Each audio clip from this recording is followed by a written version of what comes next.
You can marry my son. But the woman who becomes his wife will never call herself a Christian. Amara looked at the engagement ring on her finger, then at the family sitting across from her.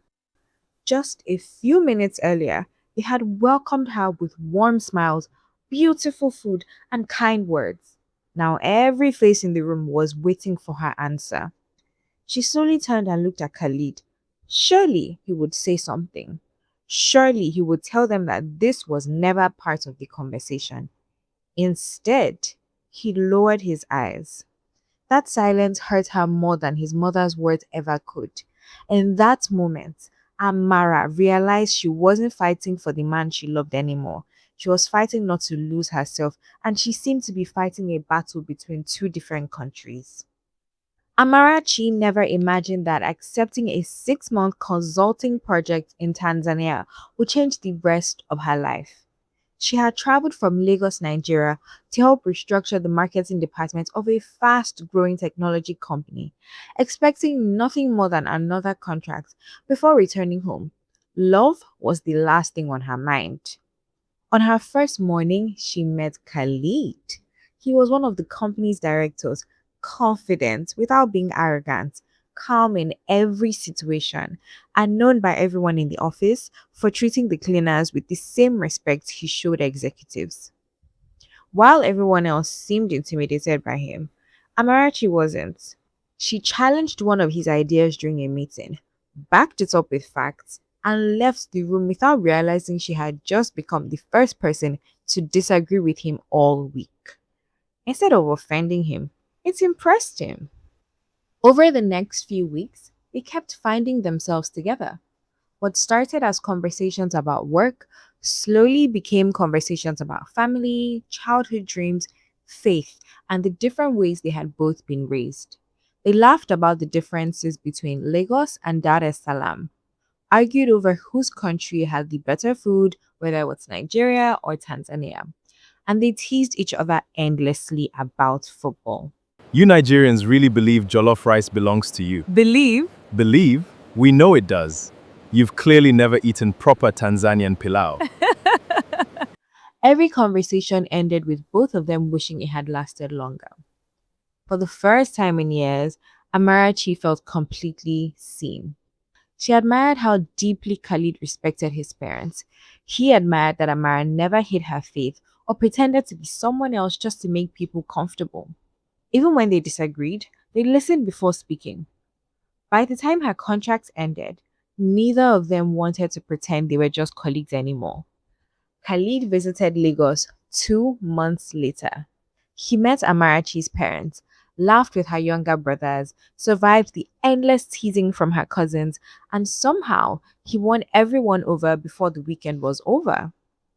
When he asked her father for permission to marry her, the older man smiled warmly. Sir, I love Amara deeply, and I would be honored to have your permission to marry her. If my daughter is happy, then you already have my blessing.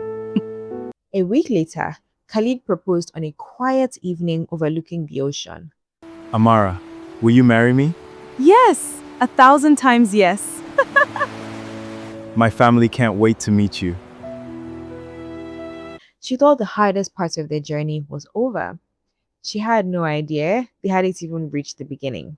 Khalid's family estate sat on the outskirts of Dar es Salaam, surrounded by towering palm trees, perfectly landscaped gardens, and a level of quiet luxury that reminded Amara of the wealthiest homes she had seen back in Lagos. The house was breathtaking, but it was the warmth of the welcome that immediately put her at ease. His sisters hugged her, his younger cousins insisted on carrying her bags, even his father greeted her with genuine kindness. For the first few hours, everything felt exactly as she had hoped it would. They laughed over dinner. Stories were shared across the table, family photographs were passed around. His mother even complimented Amarachi's confidence and intelligence, making her believe every fear she had carried on the flight had been unnecessary. Then dinner ended. As the men stepped outside to continue talking, Khalid's mother gently placed her hand on Amara's arm. My dear, stay with us for a moment. The atmosphere changed the instant the door closed. The smiles disappeared. His mother folded her hands neatly in her lap and looked directly at Amarachi. We are happy that our son has found a good woman, she began. But there is something every woman who joins this family understands. Amarachi waited quietly. Hmm. You can marry Khalid, but the woman who becomes his wife must accept our faith. Our grandchildren will be raised as Muslims. The family has never done it any other way. For a moment, Amarachi thought she had misunderstood. She looked towards Khalid, expecting him to laugh awkwardly and explain that his mother was joking. But he didn't. He simply looked uncomfortable. I thought we agreed this wasn't going to be an issue. But before Khalid could even answer, his aunt leaned forward. Marriage is about sacrifice. If your love is genuine, surely this is not too much to ask. Another relative nodded her head. Women make compromises for their husbands every day. Amarachi felt her heart beat quicken. She was so confused. She had come expecting to discuss wedding dates. Instead, everyone around her was discussing the future of her faith as though she wasn't even part of the decision. She looked at Khalid again because she had spoken to him about this. This time, he finally spoke. Maybe, maybe we should all take some time to think about it. Amarachi felt something inside her break. She hadn't expected him to argue with his family, but she had expected him to stand beside her. Instead, he had stepped back. In that single moment, she realized that the real battle had nothing to do with two religions. It was about whether the man she loved was willing to fight for the promises he had already made to her. Amarachi returned to Lagos with the engagement ring still on her finger. But it no longer felt like a promise. It felt like a question she did not know how to answer. She tried to throw herself back into work, hoping the distance would clear her mind. But every morning began with another missed call from Khalid, and every night ended with another message she could not bring herself to reply. He kept saying he loved her, but love had not been the problem. His silence was the problem.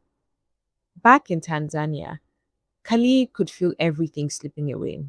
For the first time in his life, the approval of his family no longer felt like a comfort. It felt like a wall standing between him and the woman he wanted to spend the rest of his life with. His mother refused to let the matter go. She reminded him that generations before him had followed the same tradition. His aunt insisted that people would laugh at the family if they abandoned their values. Relatives called every day with opinions he had never asked for. Some warned him he was choosing emotion over wisdom. Others questioned whether a marriage like this could ever truly succeed. For days, Khalid listened. Then one evening, he finally spoke up. I asked Amara to marry me because of the woman she already is. If I have to ask her to become someone else before I marry her, then what exactly am I in love with? The room felt silent. No one answered him. His mother looked disappointed, but his father continued to watch him carefully. A long moment passed before the older man finally spoke. When I was your age, he said, my own father told me your mother was not the woman he had chosen for me. Everyone turned to look at him. But I fought for her anyway. His mother looked at him in surprise. You never told me that. There was never a reason to, he replied, until today. And then he looked back at his son. Our traditions matter, my son. Our faith matters. But if we build a marriage by forcing someone to surrender what is sacred to them, we may win the argument and still lose the family. For the first time since the conversation had begun, Khalid saw uncertainty on his mother's face. A few days later, his father made an unexpected suggestion. Let both families meet, he said, not to argue, but just to understand ourselves. Amarachi's parents agreed. A week later, both families sat around the same table in Lagos. The atmosphere was polite but tense. Nobody wanted to be the first to speak. Amarachi's father finally broke the silence. You see, my in laws, I raised my daughter to stand by her convictions. If she abandoned them simply because someone demanded it, I would no longer recognize the woman that I raised. Khalid's mother listened without interrupting. Then she spoke. I have spent weeks believing I was protecting my son, but perhaps I never stopped to ask what I was asking you to lose. Conversation continued for hours. There were difficult questions. There were tears. There were moments when it seemed the meeting might fall apart completely. But for the first time, everyone was listening instead of trying to win. And by the end of the evening, something had changed. Not because anyone had defeated the other, but because both families finally understood that love did not have to erase identity to be genuine. A few months later, the wedding celebrations began. The first ceremony took place in Tanzania, surrounded by Khalid's family, music filling the air as relatives danced with a joy that had once seemed impossible. Amara smiled as she looked around the room and realized that many of the people who had once questioned her were now embracing her as family. The celebrations continued in Nigeria. Colorful traditional outfits filled the venue. Friends and relatives from both countries laughed together, shared meals together, and celebrated a love story that has survived far more than either bride or groom had expected. Languages blended, countries blended, cultures blended. Families that once stood on opposite sides of the room now posed for photographs together. As Amarachi stood beside Khalid, she glanced across the hall and caught his mother's eyes. Mrs. Hassan walked over slowly. For a brief moment, neither of them spoke. Then she reached out and adjusted Amarachi's veil with gentle hands. I almost let my fear keep me from knowing the daughter I was praying for. Amarachi's eyes filled with tears, and without saying another word, they embraced each other. The applause that followed was louder than music. And later that evening, as the sun began to set and guests filled the dance floor, Khalid leaned towards his wife and smiled. I almost lost you, But you came back, and you fought for us. and I'd do it again.